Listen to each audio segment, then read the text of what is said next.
engage that audience. Okay, how to have them care about you because you care about them, and how to properly handle your audience engagement. So let's start with a topic. Again, regardless of the context of your presentation, you're going to want to have a predetermined topic that you're going to discuss. And what a lot of speakers do, and what a lot of salespeople do, networkers do, is they come in with their own agenda, which is typically the way presentations are created. What we're going to suggest is to have the audience in mind and actually care enough to ask them what would be most important to them. Okay, the most interesting topics are going to be the ones that they're interested in, the ones that they want. Okay, so that's one of the first things we would suggest, is to ask the audience.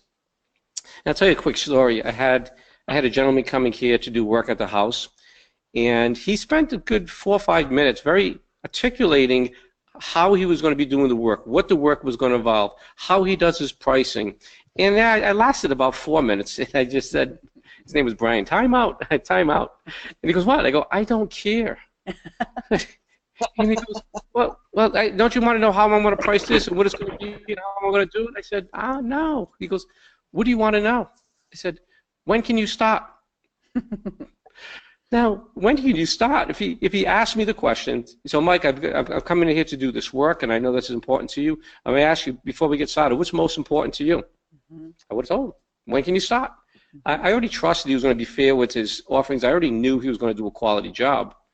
Okay, simply asking the question what was most important to me would allow him to basically structure the presentation of what I'm interested in. Absolutely. I think the same thing applies when we're speaking to large audiences. Dawn and I would often get asked, goes, would you mind coming in and doing a presentation on networking? Okay, well, it sounds like we know what they want. Well, networking is one of those words. Well, what exactly do you mean by networking? In terms of talking about networking, what would be most important for your audience to understand about networking? Okay, that equips us to really be delivering something that's going to be of interest to them. So that's step one. Yeah, and I think the piece about this is that it's customizable, right? So when you actually understand what that audience is looking for, you're delivering their needs to them. And just like Mike said at the beginning, it's about caring. It's about caring enough to ask, what is it that is most important to you? What is the outcome that you're looking for? And what a nice way to start a presentation, by saying what I've been asked to talk about today is, as opposed to what I want to talk about is. Right? So that's step number one. With that information gathering, with that polling, and I would also suggest you ask the question this way, in a very singular way. What would be the most important thing for you to take away from this presentation? Particularly if you're taking that poll from a number of different people. And then you can find a common theme. In setting up the structure, which is next, the structure is going to be to find 3 things that support that topic. Now, a lot of times you'll hear about like the 10 commandments or the 7 best things. 3. And we feel very strongly about this from some of our neuroscience, brain-based coaching we've gone through, that the brain can absorb so much material. And when you break it down to 3, it may seem light, it will actually be more powerful, and they'll be able to retain more of it. And it goes to what Dawn's going to be talking about, caring for your audience. Okay, so the 3 things we're going to talk about today is selecting a topic that's important to your clients, how to quickly structure that presentation, and how to leave the audience with a call to action. I gave you 3. Okay. Now, the next thing you would do in terms of delivering that presentation is you talk about the topic, you talk about the 3 things we're going to cover. You've probably heard that as tell them what you're going to tell them. Yes, that's how you structure it. And then tell them a quick story about how that topic relates to you. For example, in speaking, although I don't consider myself a professional speaker, although I do a lot of it, I actually started my speaking career very young. I actually started in grammar school. And I went to a school called St. Rocco's, which had nuns who were very mean. And they were mean because they would make us stand up and read out loud, public speak out loud in front of our classmates. And I can remember as a little boy that when I stood up, I was so nervous and so scared that I would not be able to get from the first word to the second word. and I would be so petrified standing up there that I couldn't get the words out, and I would actually sound illiterate. And even as a little boy, I understood two things.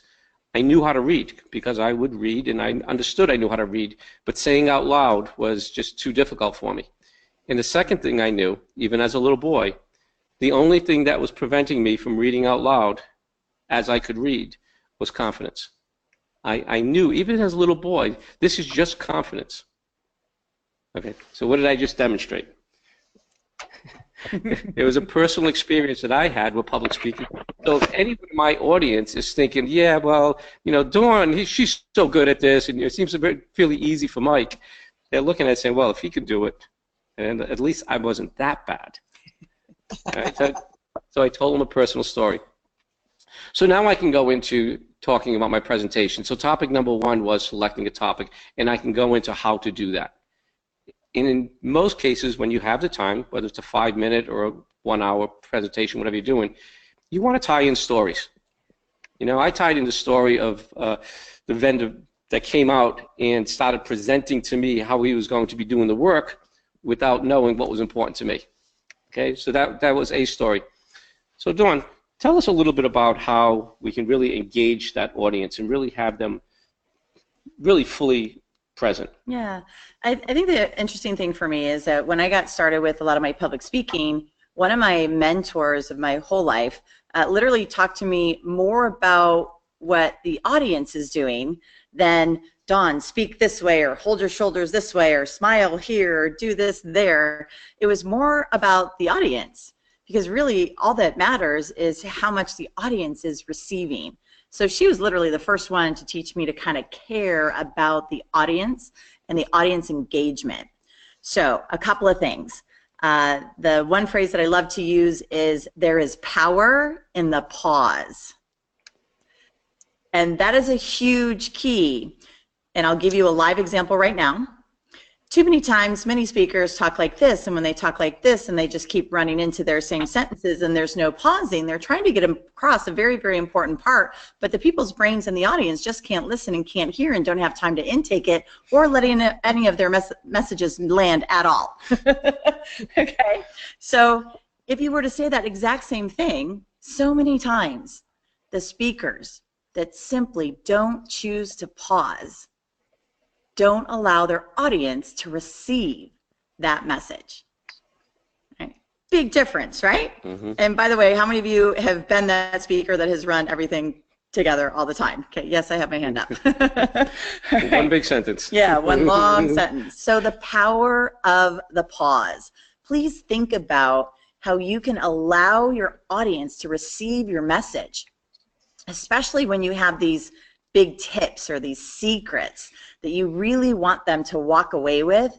Please be sure to pause so that their brain can actually intake the information, make conscious choices, so that when they leave your presentation, they're literally making new changes in their life or in their business. All right, so we all have very valuable information, but if the audience doesn't get the chance to take it in, then they're not transformed. And hopefully as speakers, we want them to be transformed in some way.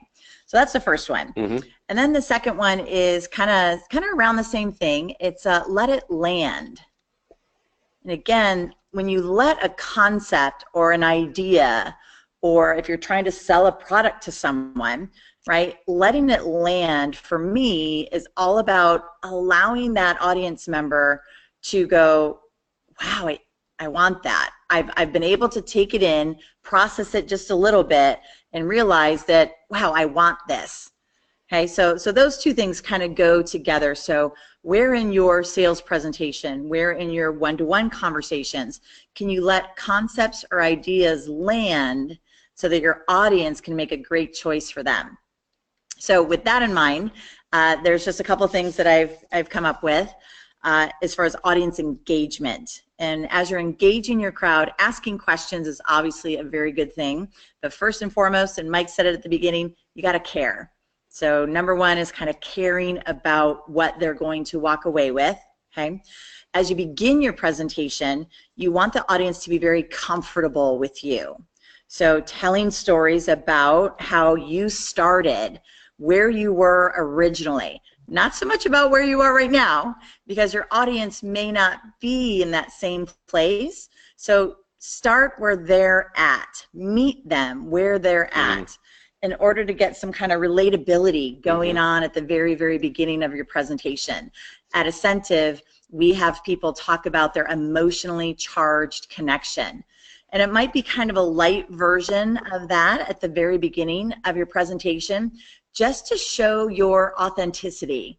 Because the more people feel like, wow, I think they're kind of like me, or they've gone through the same things, then they can have a better experience. Could you give them an example of a light one for you? Yeah, absolutely. So growing up, my parents were both very kind of strong workers. They had a really strong work ethic.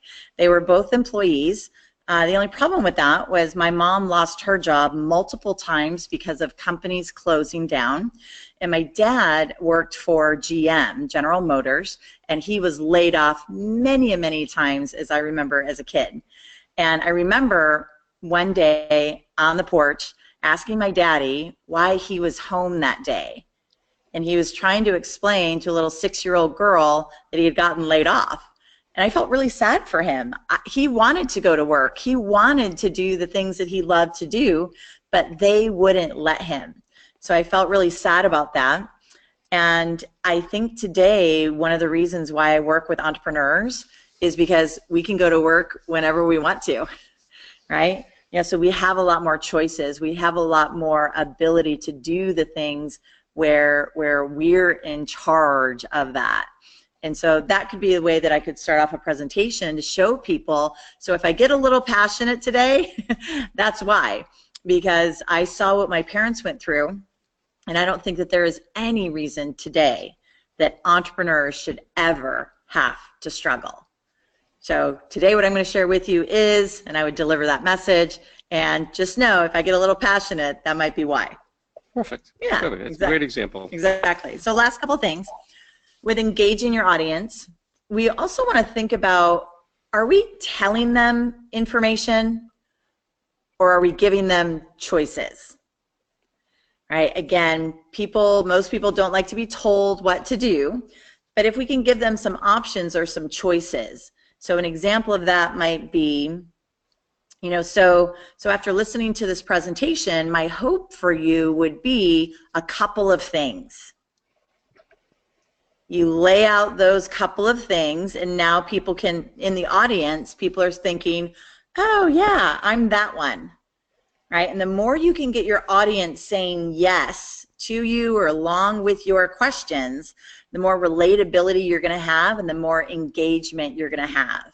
So you got to ask yourself, am I a teller, right? Telling them what to do all the time. You have to, you must to, you should, you oughta, right? All of those are, is it, hey, I invite you. Hey, my hope is, you know, if you could consider this, right? And just really making it more flexible. You know, today there are so many options for people, and if they don't like to be told what to do, if you give them the options, then if they take your advice, right, they're going to be thanking you for that forever. But if we tell them, they may just rebel completely and not do anything. All right, so are you giving choices as a presenter or a speaker? And then the other, if you notice, I'm doing a lot of C words here, but the other thing is, are you instilling confidence? So many times as we're presenting to audiences, they may not know what they don't know. And the more we can engage our audience and instill confidence that they can do the things that we're recommending, that it is easy, it is simple. Yes, it might take some work, and if I can do it, you can do it kind of attitude. So I would ask you, if you like, to take a look at your presentations. Can you underline, can you focus on, can you put in your notes somewhere, how am I instilling confidence into my audience? because that hopefully is one of the things that we want people to walk away with at the end of our presentations as well. Just like we want to instill confidence in you today that you can have the power of the pause, you can let things land, you can poll your audience to find out what they truly need, okay, and then deliver that type of a presentation. I just want to point out, when you're talking about confidence, a lot of times we think about our confidence to present, but this is not that. This is about giving the audience the confidence in themselves. Yeah, absolutely. I get a little tickled. Just yeah, no problem. So the big thing here is understanding that if we can bring about that confidence, that kind of that conviction in them that, wow, I can do this. Now, again, they have the opportunity to kind of thank you for that as well as a presenter. And then one of the last things that I'll focus on is a commitment to change. So if we can build up their confidence and then get them moving forward in life, again, that's a way that we've been able to kind of motivate them, move them into an action kind of scenario. But just how can you deliver a message that can get people committed to do something just a little bit better for them, their family, their business, their personal life, whatever it is you're speaking about. So if I kind of recap some of those C words, so first of all, we got to care, right? We got to make our audience feel comfortable with us, give them choices so that we can let it land and they can choose, because once they choose it, it's theirs, and they're going to go out and do it even more. Instill confidence, and then bring about some level of commitment to change. And my hope would be that if more speakers are doing that, then we don't get the people that are up on stage that are just talking at us, don't care about the outcome, and we're left going, yeah, I don't think I want to do any of that because I didn't even like the speaker. Right? And that happens so many times. I know I've walked out on presentations because my brain can't take the way that I'm being spoken to, because that person on stage is more concerned with how they look and kind of, we call it being a rock star, right? Like everybody would love to be the rock star, but even rock stars care about their audience. So you got to start with the caring part.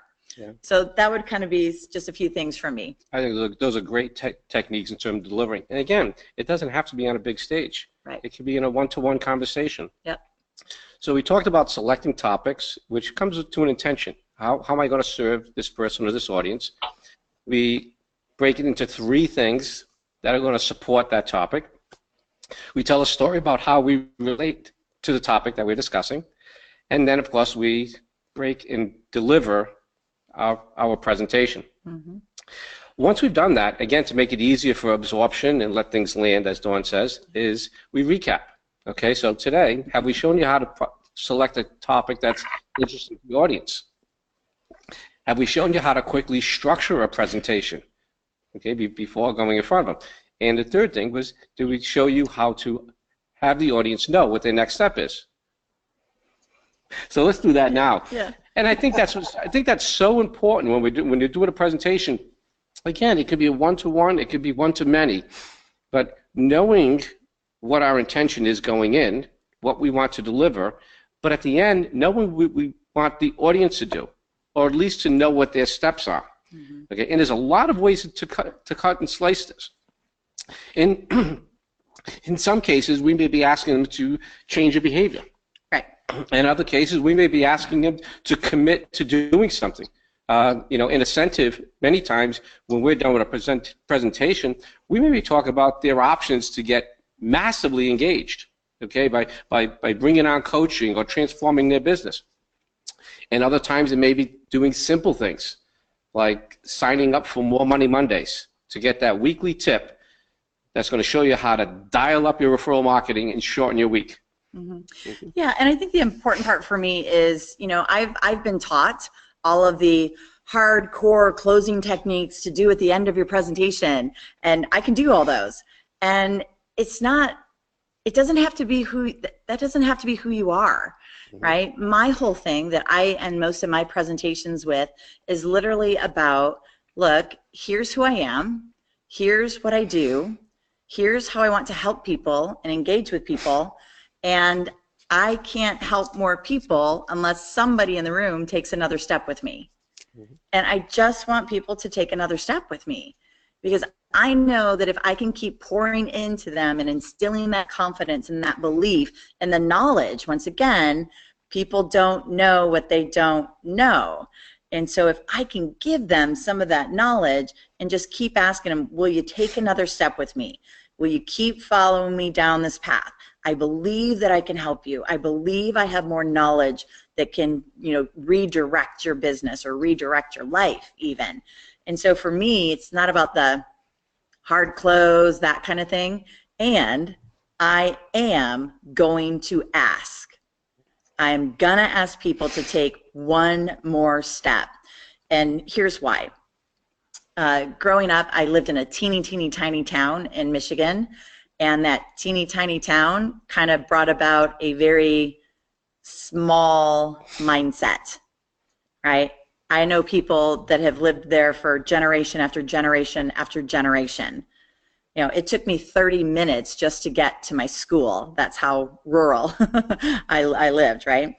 And so I realized that I wasn't one of those people. I wasn't one of those people that had the small mindset. I wanted more. I wanted bigger and better things and adventure, and I wanted to see the world. And I literally had friends that were like, no, I'm just going to stay right here. And honestly, that broke my heart. So for me, people taking another step to do something bigger, to do something better, it's kind of one of my core values. And so to see people move forward in life, that's what fuels my heart. And so I think it's part of your authenticity and who you are on that stage or in front of those people, that just show them who you are, and when they fall in love with you, they're the right people to move forward with you. And we're talking about sales, and just to understand that there's buying products and services, but sometimes it's simply selling people on the idea of a better way of doing things. Yeah. So if I gave you 3 techniques that you could use, I have to sell you on the idea that this is important, this is valuable, and it will benefit you.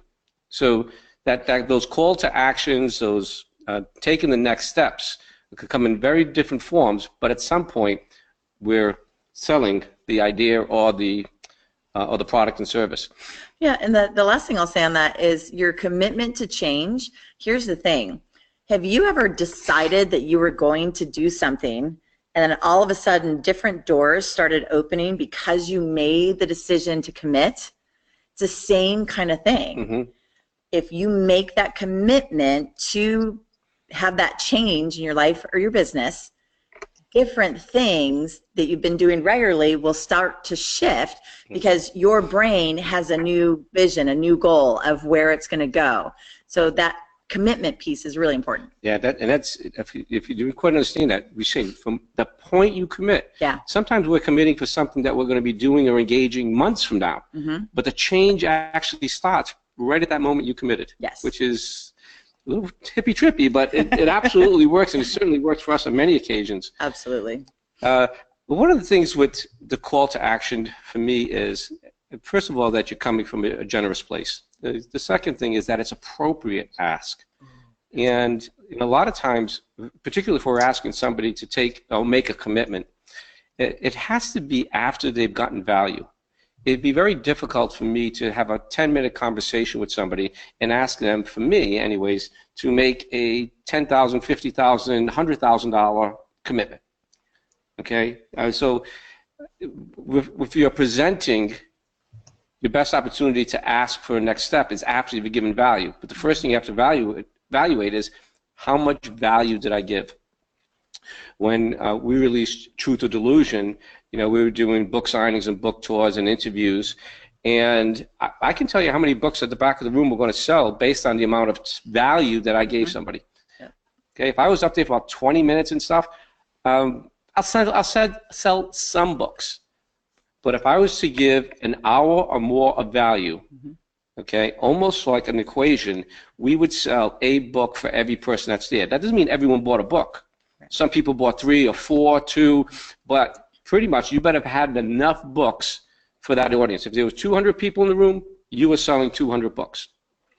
And that's just one example of how we just saw how it just came back down to the value being offered. Mm-hmm. In terms of positioning that offer, we've had some mentors and friends of ours that have actually shown it in a way they're just like, wow, that was so good. It's not that slick sales presentation. It's not, but if you do this, then you're going to get this. But wait, you know, one friend of ours and one of our mentors, Steve Napleton, he would set up, let me tell you how people work with me, and they can do it this way, and we have this, and then I also work them in this way, and there's obviously different price points based on the level of engagement. And if this isn't for you, this is his exact words, I love you just the same. There's nothing wrong with you if you don't decide to do this, but if you do, this is how I'm going to work with you. Mm-hmm. Another gentleman we worked with, Arthur Joseph, genius in voice coaching. I mean, he's helped many celebrities, singers, presenters. And at the end of his presentation, he says, I'll be back here and I'll be able to help you make any of those decisions. And this is what he finishes at. And don't worry about getting a hold of me because I will be here until no one else is. Yep. I'm thinking, man, a guy like this being so generous to his audience, telling him, because I will be here until no one else is, as opposed to, I'm the first one out the door because my jet's waiting. Yeah, absolutely a genius call to actions and the type of people that you want to engage with. Mm-hmm. Absolutely. So it just... That means a lot to your audience. That really means a lot to your audience. We were just recently at a book signing with Jen Sincero of You Are a Badass and her new book on how to make money. And we were the last 3 people in line to get her book signed. We did it on purpose because we wanted to be able to spend a little more time with her. However, that meant so much to us. And she said, you know, a lot of times authors will get up and walk out after a certain amount of time. She said, I will never do that because every one of you counts. Mm-hmm. And that's what you're saying to this audience here, that every one of you counts. Mm-hmm. Mm-hmm. Yep. And whether they go forward or not. Right. Right. Exactly. Whether they go forward or not. Well, and think about this too. You want people to at least be a fan of yours, you know, to say wonderful things about you, you know, right. and if they were still in line and it's like, nope, gotta go, bye. You know, it's like, man, they couldn't even wait. I sat there, I bought their book. You know, they're more likely to say something not so great, you know, than right. Man, let's just have the right intention and just stay for the program. So many times when I get hired to speak for conferences, I'll ask them, can I come for the entire day? Because now, even if I'm not speaking until 3 o'clock, right, but now I get to interact with their people, and I've literally changed my presentation based on some of the kind of sneaky information mm-hmm. I get out of the audience members ahead of time. And by the way, I was able to give more value. So once again, showing that you care about your audience, see how long you can stay there to really get to know these people. Okay. Now, when you do all of this, and you've structured it, you've selected great topics, you used a lot of the techniques Dawn's talking about, and you present a next step. Okay? There can be, and there most likely will be, someone in the audience that will be offended. And it usually sounds like, I can't believe they tried to sell to me. It's not you. Right. Okay? Please do not stop letting people know what the next steps are. Please do not stop asking people to move forward, because there are going to be some people in the audience that will be offended by the offer being made. Okay? It is unfortunately, it's usually because of their own discomfort in sales. People that are sales phobic, afraid of the sales conversation, also don't like to be sold to. Mm-hmm. Okay, and unfortunately, those are the people that could really use the most help in terms of making sales. All right, and so it sounds a little bit backwards, but people that are overly sensitive when people are making offers, okay, are usually not comfortable giving an offer mm-hmm. or making an offer themselves. Okay, yeah. Salesphobia.com is somewhat. To me, I think sales phobia exists too many times in business, and it is the one thing that's holding great business people back from getting the business they should. Okay, that uncomfortableness of having a genuine sales conversation, not a pushy, slick, I mean, let's say if somebody's doing that, that's just offensive. Right. But when it's done from the heart and people are told the next steps are, I mean, actually, Dawn does it as well as anybody in terms of the front of the room. And I've had audience people come up and say, I can't believe we were sold to. And I was like, I'll tell you, you will never come into an audience with Dawn presenting that she doesn't ask people to take a next step. Mm-hmm. And she's not telling everybody they should. Mm-hmm. Okay, but she will invite people that feel that is the right thing for them. Well, and again, it comes from how I grew up. It's like in my DNA that I don't want people to stay the same. I don't want them to just stay stagnant. So it's part of who I am, mm-hmm. And I think once they understand that piece of it, then they kind of go, oh, okay, so you really do want the best for us, So it's one of those things. Yeah. I just thought of one thing. Can I share? Uh-huh. If you're listening to this, I have recently, probably in the past 3 or 4 years, figured out a way to quadruple the number of speaking engagements that you get. Oh, this is good. This is good. I'm hoping you like that, and you would like to hear how to do it. Yes. Yes, Nanette, that was a yes? Yes, okay. That's a yes. So for many of us, we have a lot of material available. And as we know how humans work, right, we learn one thing, we kind of need to go and implement that, right, and then we can come back and learn some more and go on and implement that. Well, I started to talk to organizations when they would call to hire me as a speaker about, yes, I would love to. So the answer is always yes, right? We need to figure out the date and the time and the location and all of that. And then once I kind of get them to agree, I say this, by the way, with the amount of training material that we have and the products that we have, what I've found is that with organizations that want a long-term effect of change within their organization, if you hire me to do a series, I can actually instill that change on your behalf. And so a series might look something like this. Maybe you bring me in once a quarter, and we figure out and assess the needs of your organization.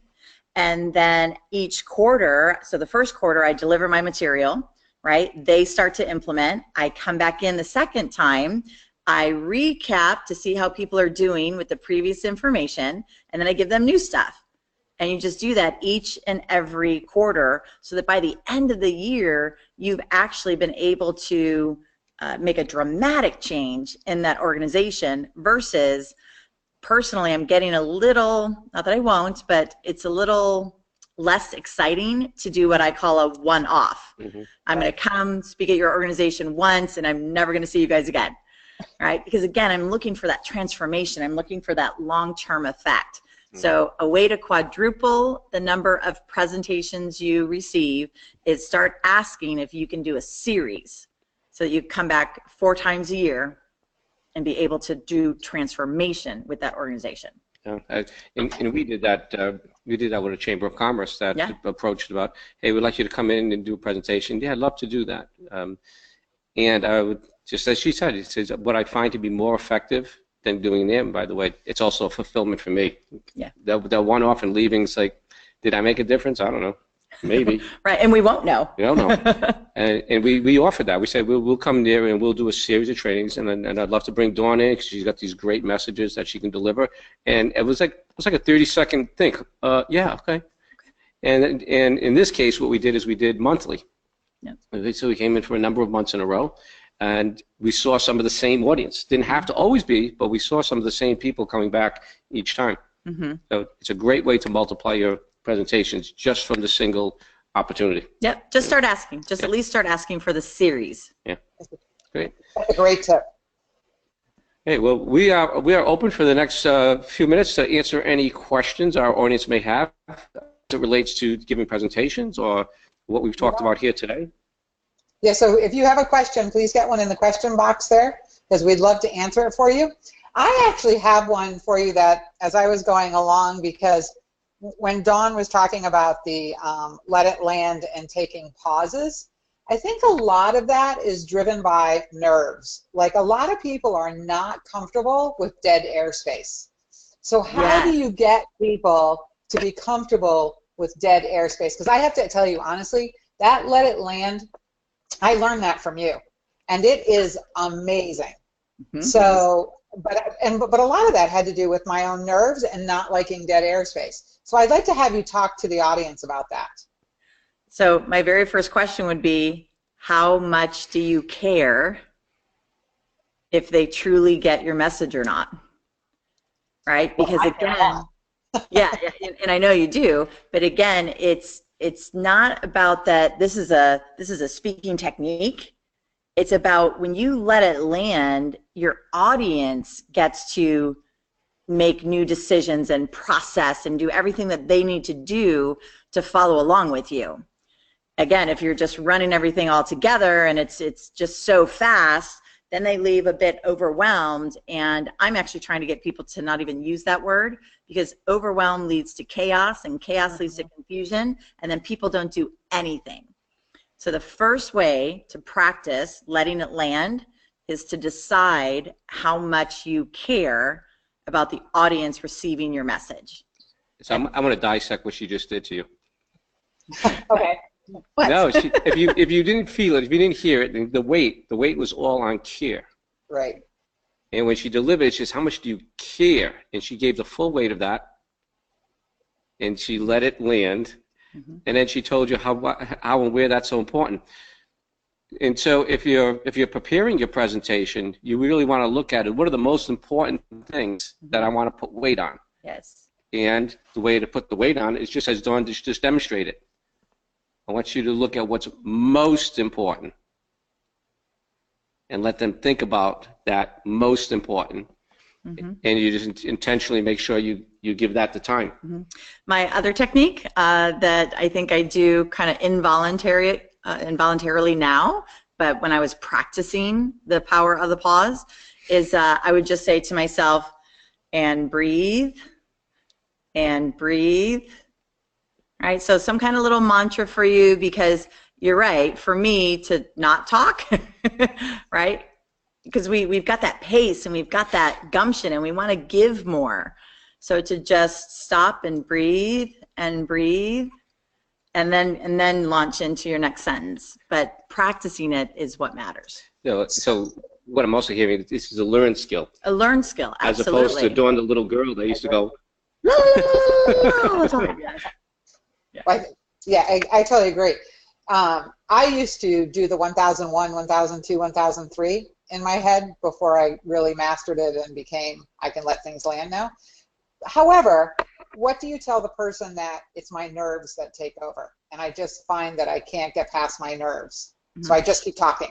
Yeah, so I think that's why I started with the and breathe, because people with nerves, what would happen for me is I used to break out in hives, right, all over my chest. My cheeks would be bright red when I was first learning to speak.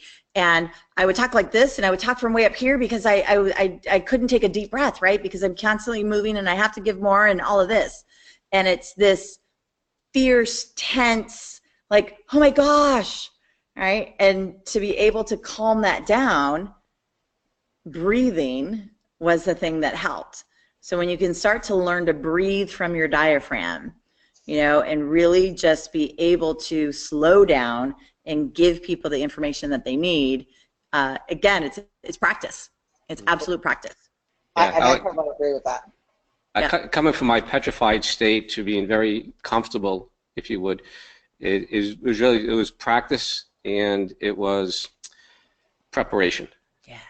And I think part of what we've been discussing today could be your preparation, selecting a topic that's important to the audience, okay, breaking it down to 3 things, okay. If I have to think about 10 things that I have to talk about, that increases my stress. But I'm gonna have them leaving with 3 things, okay. So now I have a structure on how I'm going to present it. That's my preparation, okay. And then that with practice, okay, will allow techniques like pauses. Yes. Yep. Good question. One of the things that I stopped doing years ago, and I got a great lesson in it, was don't concern yourself with the face expressions of the audience, because you really don't know what they're really engaged in while they're sitting there. And I think sometimes when people are public speaking, they really get wrapped up into what they feel like the audience is sending back to them, but the perception could be incorrect. And quick story is that when I first started public speaking, we were doing a presentation in front of about 20 people. And I will never forget that there was a guy sitting in the room, and all I could think about was this guy looked, his face expression was like we were drilling his teeth with no Novocaine. And it was horrible. I mean, I felt awful.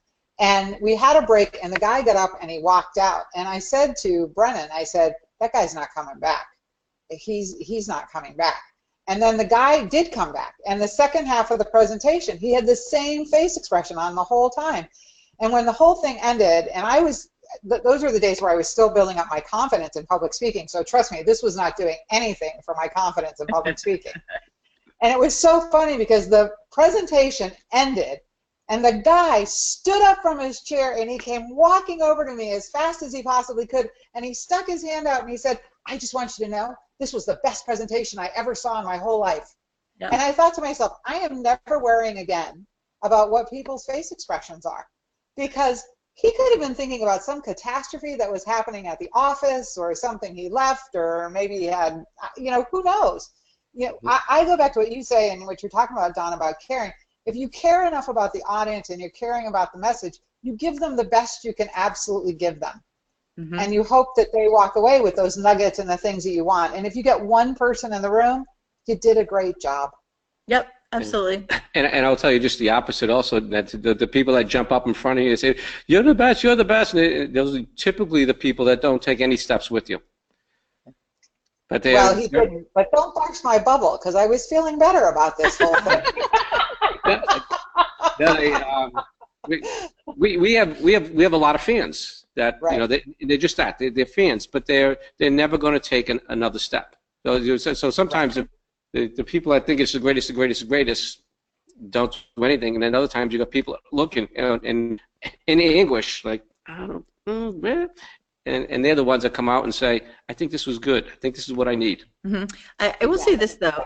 The facial expressions that I do look for in the audience, and again, you need to continue to speak and do your presentation, but also understand where your audience is at any moment in time.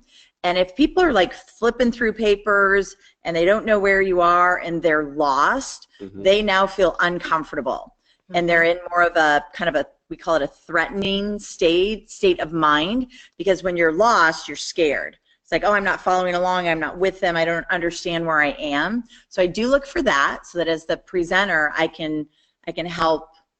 I was about to use the word control. I don't want to use that word. I can help manage. There we go. Manage the audience's nerves as well. So saying things like, all right, I'm on page 2 at this right. point. Little things like that, people are like, oh, that's where you are. Okay, now again, I'm with you. And you always want to watch their faces, I would say, for confusion. Right. If they look lost, if they're just really not, paying attention. One time I had a large audience, and I could tell, like, the left-hand side of the room, I just didn't kind of feel real great about the connection we had. And so literally mid-presentation, I'm like, hey, I'd like to hear from the left side of the room right now. What do you guys feel about X? All right. And I just remember people kind of like waking up and kind of re-engaging, right? So we have the ability to, again, move people, but how conscious are you of what your audience is dealing with in that moment in time?